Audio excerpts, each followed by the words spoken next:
acho que nós temos um problema bastante complexo. A faixa etária, não só do ensino médio, dos anos finais do ensino fundamental, eu diria. Nós temos os anos iniciais, de fato, resultados muito bons. Resultados de primeiro mundo. Nós perdemos algumas escolas aí que tiveram mais de 8, inclusive, no IDEB. Né? Então, as crianças saem dos anos iniciais com uma condição muito boa.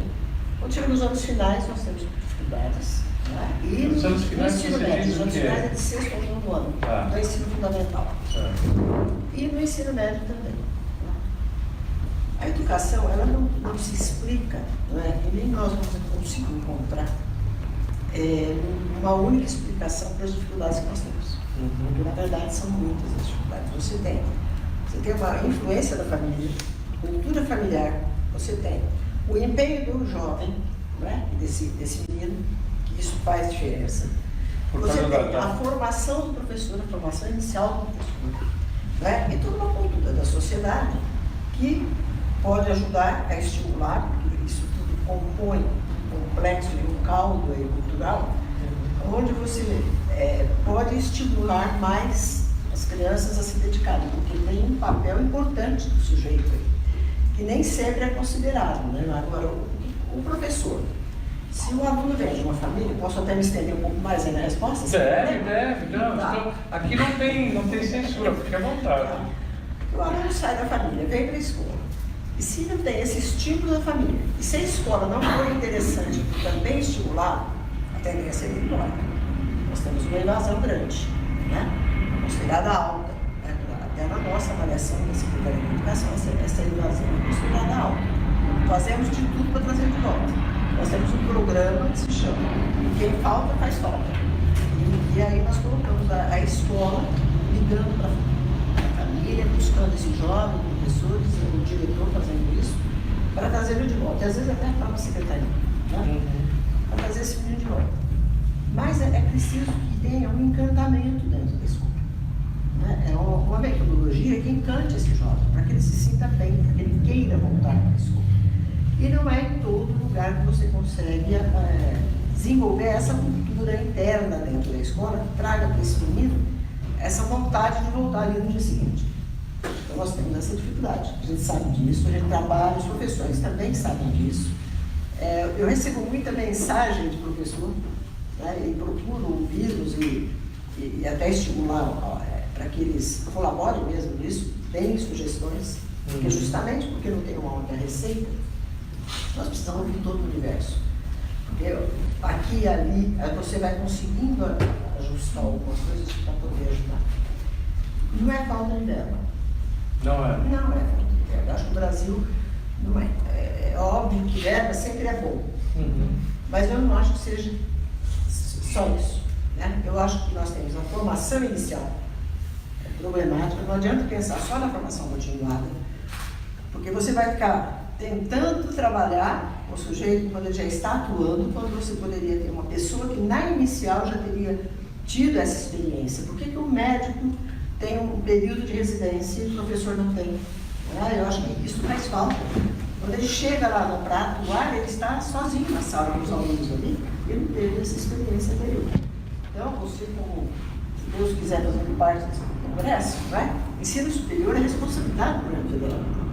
Tem que pensar com carinho na licenciatura. Não pode deixar a licenciatura, por exemplo, pedagogia. Os professores se formam em pedagogia sem uma especialidade. Nós não temos dentro da pedagogia uma especificidade, por exemplo, para formar para a educação infantil, para uma educação inclusiva. E já deveria ter ali. Você é pulverizado. Onde você tenta atingir tudo, você não tem foco. E não tem estágio também? Tem o estágio, mas o estágio... de você adquirir experiência. Tá? Então, mas o estágio ali acaba também ficando pulverizado, entendeu? Porque não tem um foco de habilitação. Esse é um problema sério que nós temos. Você não tem um foco para formar ou um gestor de escola, ou alguém com educação inclusiva, em qualquer uma das áreas, porque também não dá para falar em educação especial como se bastasse a educação especial e a pessoa vai se formar para qualquer das áreas. Não, porque nós temos um autista, nós temos o que que tem deficiência visual, nós temos um surdo, mudo, quer dizer, então teríamos que ter uma formação para atender tudo isso. Certo. O professor entra na sala de aula e nem sabe lidar com isso. Então aí, nós começamos com a formação continuada. Quem é professor sabe do que eu estou falando, acho que sente isso direto na sala de aula. Então nós temos uma estrutura que não favorece a formação do profissional que vai estar atuando dentro da sala. Então isso é um problema sério e é responsabilidade do governo federal. As diretrizes têm que modificar. Eu acho que esse é o problema. O problema da família, eu acho que a gente tem que trazer a família para perto da escola, para que a família sinta a importância da escola na vida do seu filho e também para ela. Eu acho que a escola precisa desse espaço significativo, não só para o aluno, também para a família, para que ela perceba a educação como um diferencial. Mas você também não tem uma convocação desse jovem para o mercado de trabalho, para ajudar a família e tal? Nós temos as formações profissionalizadas. Sim. Nós temos. Sim. E nesse caso, por exemplo, aí já seria mais a Paula Souza, no caso, Sim. que tem período integral com formação profissionalizante. Nós temos uma parceria com a Paula Souza. O aluno estuda conosco o período e vai no outro período. Isso favorece muito a permanência dele na escola. Porque eu acho que a evasão lá deve ser bem menor, né? Muito menor, muito menor. Agora tem uma coisa, né, que a gente não pode deixar de dizer, há uma seleção para quem vai para Paula Souza. A nossa rede, ela é aberta para todo mundo. Sim, claro. Isso faz uma diferença, porque já demonstra que o sujeito tem vontade, de fato, de estudar. Você entendeu? Então, por isso que eu falo desse encantamento que é necessário ter na escola, para que o aluno sinta essa vontade de ir para a escola, no nosso caso, na formação regular. Se for período integral, as experiências são lindas. Melhor, né? O resultado é melhor, né? Muito, muito, muito. Nós temos experiências maravilhosas. Nós temos meninos que na iniciação científica apresentam, por exemplo, eu gosto de citar esse exemplo que eu achei bárbaro, os meninos de terceiro ano, uma equipe de jovens, produzindo tijolos a partir da fibra da bananeira. Muitos trabalhos premiados.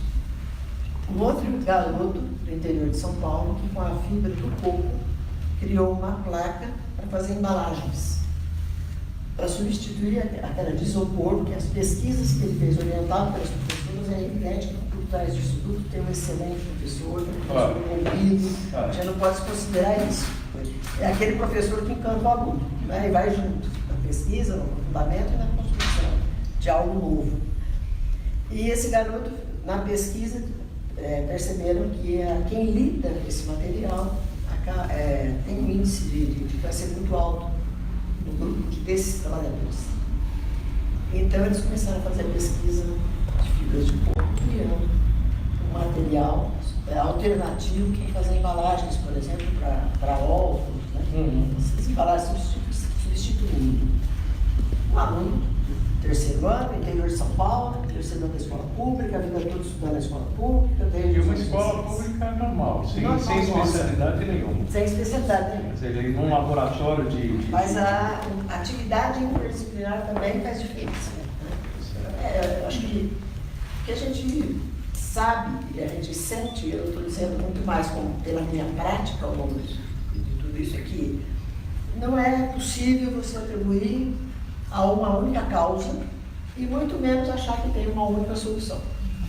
Né? O que precisa é fazer com que aquele grupo, naquela unidade, tenha o sentido, né, e um significado de vida mesmo, encontrando no olhar daquela comunidade, daquele território onde a escola está, e tentar inovar, trazendo mais sabor ao saber. Eu acho que é isso, para fazer a diferença.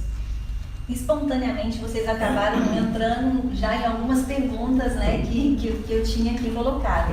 E você começou perguntando exatamente sobre o ensino médio, né? Existe uma grande evasão escolar no ensino médio. A gente tem um dado de que é quase 12%. O ensino médio ele precisa ser observado com mais atenção, com mais cuidado, e de repente até as próprias ETECs e FATECs entrarem aí como uma segunda opção para o estudante? Sim, sem dúvida nenhuma. O período integral também. As escolas de tempo integral têm um diferencial para o ensino médio importantíssimo. Ainda que nós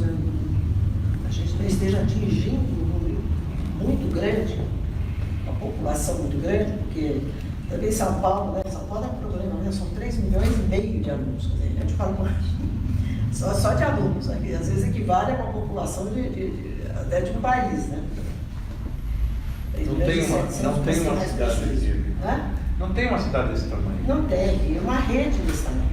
Uma rede desse tamanho. Você trabalha com milhões de alunos e trabalha com milhares de professores, 300 mil, né, no total, aí, entre professores, funcionários. Então, a complexidade é muito grande para a gente trabalhar melhor do que a gente trabalha. Né? Eu acho que todos trabalham muito, a escola trabalha muito, secretarias, diretorias de ensino, supervisores, diretores, todos trabalham muito, não é? Mas o resultado é mais demorado, porque é tudo, a dimensão Me ocorre o seguinte, eu imagino que há um interesse, quer dizer, um número de vagas menores para as escolas de tempo integral do que a quantidade de interessados. Né? No critério de seleção, é levado em consideração o desempenho do aluno? Olha, eu digo o seguinte, você ter alguma forma de estímulo aos melhores alunos para que eles ganhem algum tipo de... para que eles queiram ficar nessa escola. De crédito, ou seja, as escolas que são de tempo integral, na medida em que elas sejam mais procuradas, vai se dar preferência àqueles alunos que na escola de tempo normal tenham tido um desempenho que o qualifique, vamos dizer, não é qualificado, o termo não é correto esse, mas como sendo uma premiação para ele. Mas é o contrário. É o contrário? É o contrário. Normalmente, quando nós vamos instalar uma escola de período integral, os alunos não querem. Os alunos não querem. Quando você implanta o período integral, você perde aluno no início. Quando eles começam a perceber a diferença que faz na vida dos colegas que estão ali, a escola começa a ser procurada. Eu vou citar até um exemplo, se você me permite. Claro. Eu fui supervisora durante muitos anos na periferia de Santo André. Né? Escola que fica à beira da represa. E aí foi instalado um prédio novo, né? Era uma escola do lado e no mesmo terreno se construiu um prédio novo porque ia dividir, primeiro ano, quarto ano, né? Na época, e de quinto até o oitavo, ensino médio, desculpe. Foi só o ensino médio sendo colocado ali na primeira turma, 2012, de período integral, os alunos que não quiseram ficar ali, foram buscar outra escola. Foi muito interessante esse movimento do início. A escola foi fazendo um trabalho, porque qual é o diferencial da escola de período integral? Ela trabalha com o projeto de vida do aluno. Então, todo o currículo é montado a partir do projeto de vida, o que ele quer ser. Então, há um tutor, o professor faz toda uma orientação e ele vai construindo, né, o seu projeto à medida dessa orientação e o professor vai trabalhando com os conteúdos para que ele possa desenvolver aquela habilidade que ele deseja para o futuro dele, certo? Óbvio, isso fez uma diferença enorme na vida de muitos alunos ali. E aí começou, então, a atrair. É fim mesmo de Santo André. Então, os pais saem hoje do centro para levar os meninos lá. Tão bem feito foi o trabalho daquela escola. Agora, é um trabalho que precisa, é um trabalho de equipe. Diretor, professor, coordenadores, né? E a família que foi percebendo a diferença que fazia na vida dos meninos. Ali não tinha nada. A primeira turma que se formou no ensino médio entrou no USP, né? Então é algo que a gente precisa de recurso, que é um modelo caro. Então, mais uma vez eu vou dizer, nós vamos precisar de recurso do governo federal. São Paulo precisa de recurso, certo? A gente tem recurso, mas não é suficiente para o pagamento dos professores, né, desse modelo de escola, porque ele tem uma exigência de dedicação integral, então ele tem uma gratificação para isso, né? E aí você, para estender para isso, vai precisar de mais recursos. Tem uma maior qualificação também do professor. Também ele passa por, o professor passa por uma seleção. O aluno não, o aluno chegou lá, quer estudar aqui, ele vai estudar. Mas o professor passa por uma seleção e ele ganha uma gratificação. Que aí ele não pode acumular com outras escolas. o plano de governo, né, do Álvaro Dias, ele diz exatamente isso, né? 100% dos alunos na escola do modelo integral até 2022. Então é um sonho, uma expectativa, né, uma atenção do governo federal. Né? Sim. E o Plano Nacional da Educação também aborda isso, né? A expansão do período. É por isso que ele propôs isso, ele foi relator do Nacional. Plano Nacional. Então, esse é um tema que ele domina com profundidade. A gente recebeu uma pergunta do Nelson Aparecido. Ele pergunta: educação e cultura, como que é essa relação? Qual que é essa relação entre educação e cultura? Fundamental, importantíssimo. Não dá para tratar de uma coisa. Aliás, eu acho que a gente teria que ter um trabalho até mais integrado.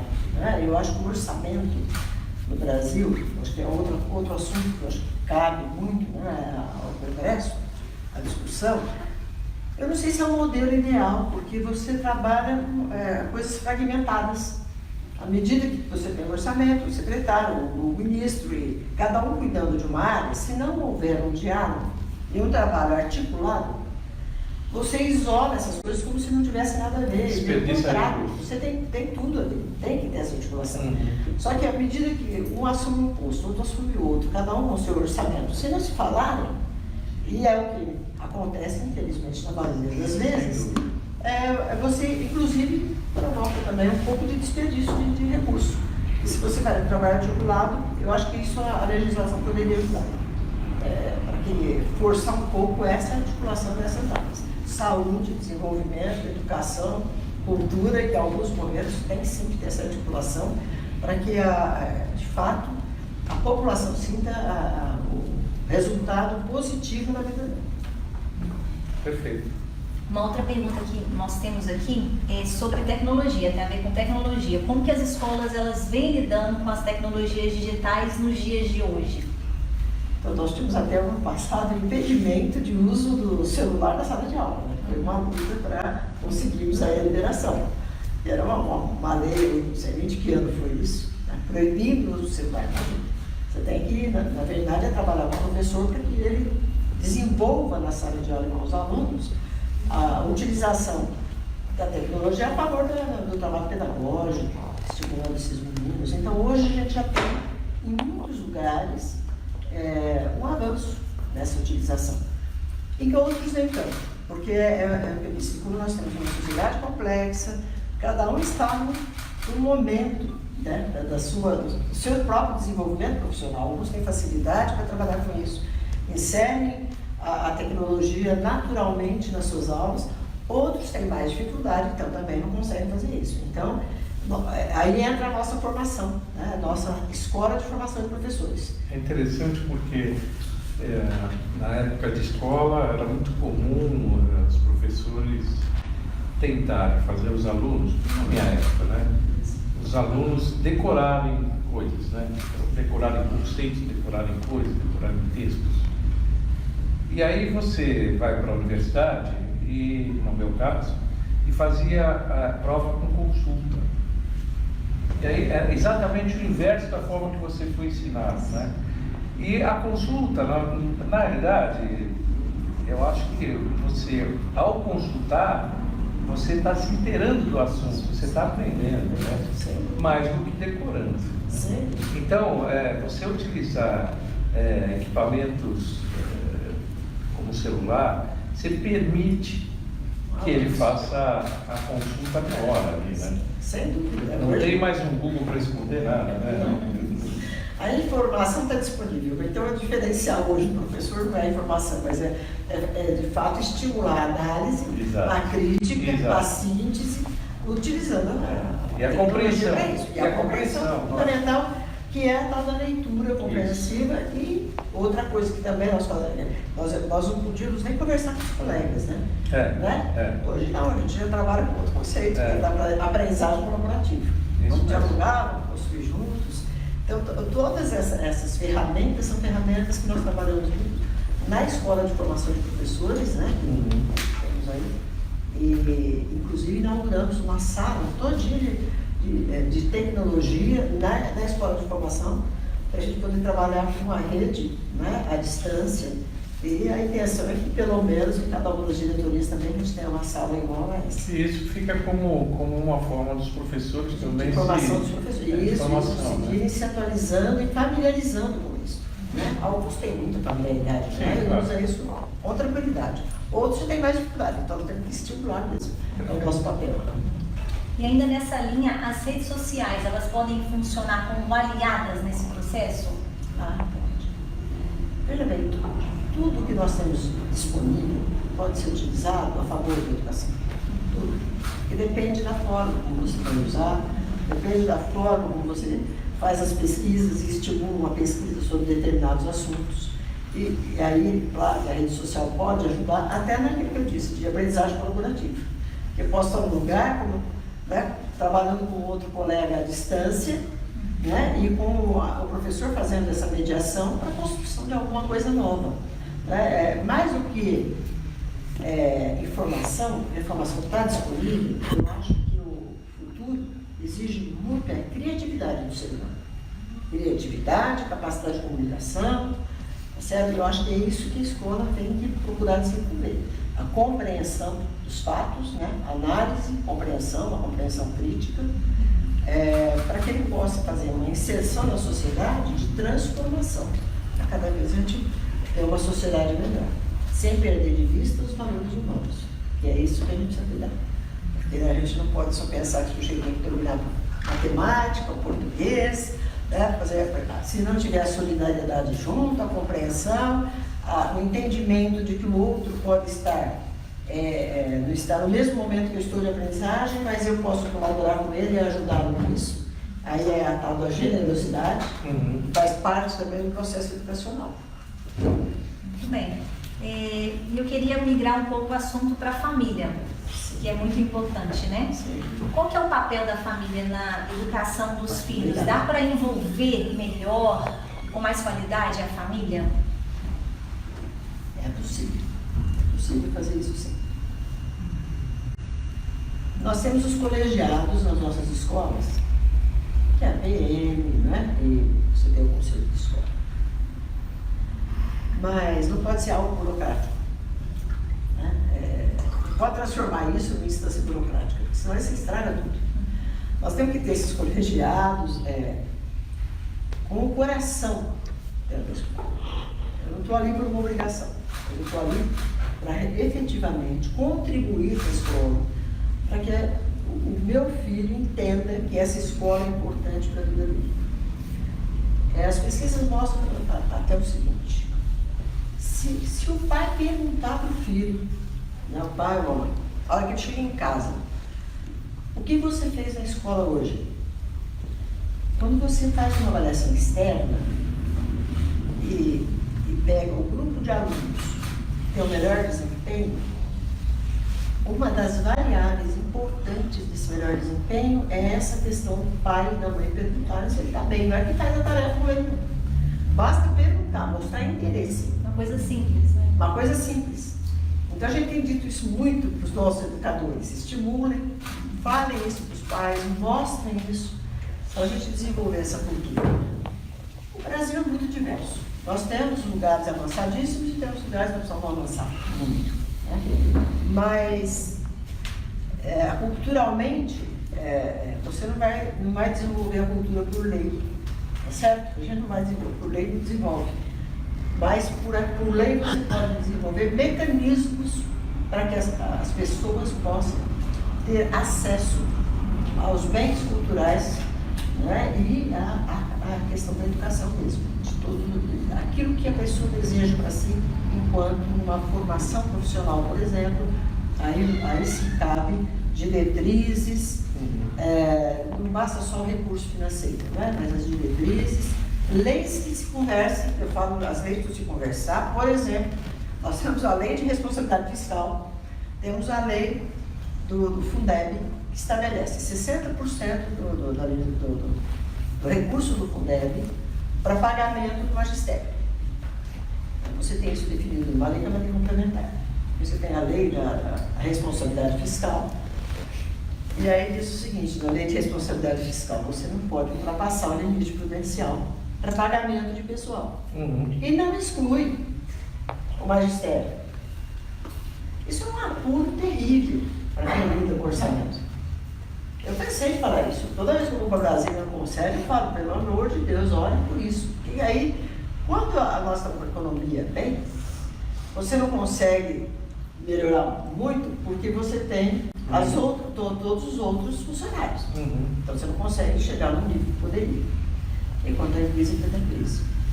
Então não adianta. Você fala, dá uma mão e tira uma outra. É mais ou menos isso. E a gente, então são essas questões que eu acho que o Congresso precisa realmente se debruçar sobre isso. A gente conta com você lá. Eu conto com a sua colaboração de orientar onde estão os problemas. Para a gente poder, de fato... Agora, uma coisa é certa, eu acho que o parlamentar tem que abrir espaço para que as pessoas possam ter contato e estar levando os problemas, sugestões, porque a todo momento a dinâmica da sociedade muda muito.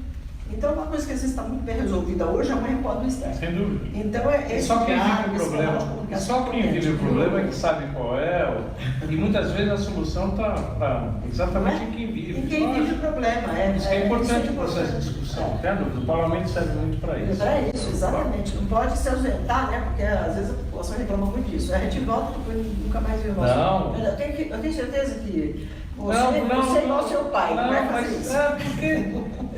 Enfim, a gente não é dono da verdade, enfim, a gente tem alguma experiência em alguma área de vida e de profissional, mas eventualmente você se depara com um tema que você nunca viu ou conhece muito pouco, superficialmente. Você precisa de gente que conheça o tema para te auxiliar e mostrar quais são os rumos. As audiências públicas, infelizmente, a gente tem muita audiência pública na Câmara Municipal e eu diria que a maioria não aparece nenhum interessado. É uma pena, uma pena. Acaba, enfim, por falta de quórum, de interessados, a audiência ser realizada sem nenhuma discussão. Algumas outras não. Aí enche, tem uma discussão longa e muitas vezes o contraditório mostra o quanto é difícil você chegar numa posição comum de meio termo, mas é assim, o processo de discussão tem que ser assim mesmo. Você tem que ouvir. Dá trabalho, mas o resultado é melhor, né? Graças a Deus, né? A gente continue assim. Exatamente, continue desse jeito. Esse trabalho é bom. Eu acho que é no confronto, né, das posições, das ideias e até dos interesses. Sim, claro. Assim, envolve interesse. Legítimo. Mas nesse exercício que a gente também vai muito, enquanto sociedade. É isso que a gente espera. Então, se eu chegar lá, eu preciso da sua ajuda. Nós estamos sempre à disposição. Todos os educadores de São Paulo, com certeza. Nós temos muitos aí que estão com muitas ideias e com muita vontade de ajudar. Estaremos à disposição. E essa pergunta fala exatamente sobre os educadores. É importante investir. Por que é importante investir na valorização, na formação dos professores? Todos os países que evoluíram, a gente faz as literaturas todas, o último livro que eu li, inclusive é de uma jornalista americana, né, que fez uma pesquisa. Nos países, ela estudou a Coreia, a Finlândia, fez uma comparação em outros países, como o Japão, 5 países do mundo. Todos começaram a partir da formação inicial dos professores. E muita exigência com os profissionais. Agora, é exigência, mas valorização. Claro. Um bom salário. E treinamento também. Claro, aquele que já está, óbvio, é a formação continuada. Né? E uma boa carreira para você atrair os jovens. Sim. Porque nós temos jovens talentosos que não vêm para o magistério. O magistério de uns anos, né? E agora vários anos já, não tem atraído os bons, né? Os jovens talentosos que poderiam vir para o magistério. Então, é por conta da carreira mesmo e das condições de trabalho. Né? É uma jornada terrível, eu acho. Eu acho que a jornada a gente precisa de repensar, por isso que nós precisamos de recurso. Para repensar a jornada, repensar o número de alunos por sala tem que ser repensado sim. Agora, para isso tudo precisa ter investimento e ter vontade política, né? Para poder investir de fato nisso. Então, o professor precisa ser bem formado, então a legislação também de formação de licenciatura tem que ser repensada, com um salário interessante, uma carreira que seja uma carreira atrativa, E a escola que seja uma escola com um número adequado de alunos, um currículo que seja um currículo adequado, ou uma pulverização do currículo. Quando eu olho o livro de ensino médio, onde você tem 5 horas de português, 5 horas de matemática, depois duas. O que um aluno com 2 aulas de biologia, de física, de química, semanais, às vezes, né, o professor faltou, ele já não tem aquela aula, pode fixar de conteúdo, óbvio, tudo errado mesmo. É difícil, e é difícil para o professor. O professor com 2 aulas tem que ter 16 salas, para ter as 32 horas de aula. Para repensar tudo isso precisa de investimento financeiro. E é investimento financeiro mesmo. Então, e como resolver o problema de violência nas escolas? De confronto entre alunos e professores, essa coisa que a gente escuta falar com alguma constância, que parece que até está aumentando, pelo menos o nível de desaforo não, de desentendimento. Desentendimento, conflitos, né? Tem conflitos. Mas eu acho que o conflito vem um pouco pelo cansaço do professor, que às vezes falta com a paciência e o jovem também. Então eu acho que esse relacionamento entre ambos? Eu acho que também favorece isso. Mas eu sou muito favorável, eu acho que a questão da segurança na rua é uma coisa. Acho que sim. Dentro da escola é o nosso professor mediador, que nós temos que ter realmente essa figura, que é esse que vai dialogar com esse menino, vai dialogar com a família, vai entender qual é a problemática do aluno, porque ninguém é agressivo por nada, né? Ninguém é agressivo por nada. Eu vou agredir uma pessoa com quem eu convivo diariamente, de graça. Quer dizer, então tem que ter uma mediação de falta atrativo, talvez. E a escola melhorar as condições de trabalho do professor também, é um fator. E entender um pouco, porque isso às vezes até vem das questões familiares, da vida familiar do menino, dá um apoio nesse sentido. E aí é importante a integração do serviço da desenvolvimento social com a educação. Porque isso nos ajudaria muito, entendeu? Para poder apoiar a família, esse menino ter também uma condição melhor de aprendizagem. Entendi. Gostaria que você destacasse algum modelo que tem sido aplicado nas escolas estaduais de São Paulo e que pode ser algo replicado para o restante do país. Olha, nós estamos aí com o modelo de escola integral, que na verdade começou com o Estado de Pernambuco. Esse modelo um projeto de vida do aluno, que nós trouxemos para cá e realmente é um modelo que dá certo. E temos um projeto que está em desenvolvimento que é da gestão. Que nós chamamos de o MMR porque é voltado a resultados. É um movimento voltado a resultados. Para melhorar a gestão da escola, a gestão da diretoria e a própria gestão da secretaria. Resultado de quê? Resultado de rendimento dos meninos, dos alunos. Da prova. Mas não só da prova externa, mas é de aprendizagem mesmo. Certo? Então, esse modelo, ele busca fazer um monitoramento do desenvolvimento do currículo lá dentro da escola, uma análise pelo conjunto dos professores, para poder compreender onde estão os problemas de gestão geral, seja na gestão pedagógica, gestão administrativa e gestão de pessoas. É um complexo que pode prejudicar ou ajudar a melhorar o desempenho do menino. Então, são modelos que nós estamos utilizando, que a gente está percebendo em vários lugares com sucesso. Né? Mas eu acho que o modelo de APEI, que a gente chama de APEI, que é o Programa de Ensino Integral, é importantíssimo e importantíssimo a formação profissionalizante, porque dá para esses meninos um sentido, né? E uma responsabilidade também.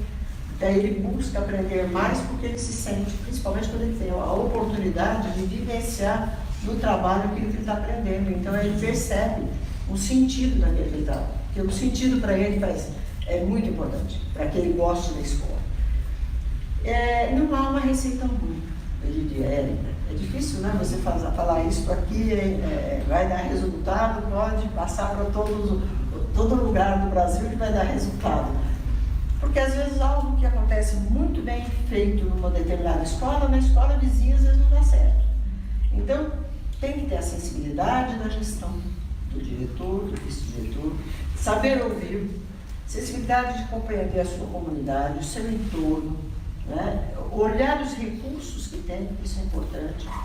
Às vezes a gente fala da tecnologia, e a tecnologia pode ser, inclusive, uma criatividade da utilização daquele espaço onde está a escola para fazer uma intervenção social e mobilizar os meninos juntos com o professor e com a escola, fazer uma intervenção social naquele entorno da escola, naquele território onde ela está inserida. E às vezes dá um resultado excelente, porque todo mundo se mobiliza, vai estudar o meio ambiente, vai perceber o que é melhor para aquela realidade e dá certo. E a gente tem modelos assim que dão certo.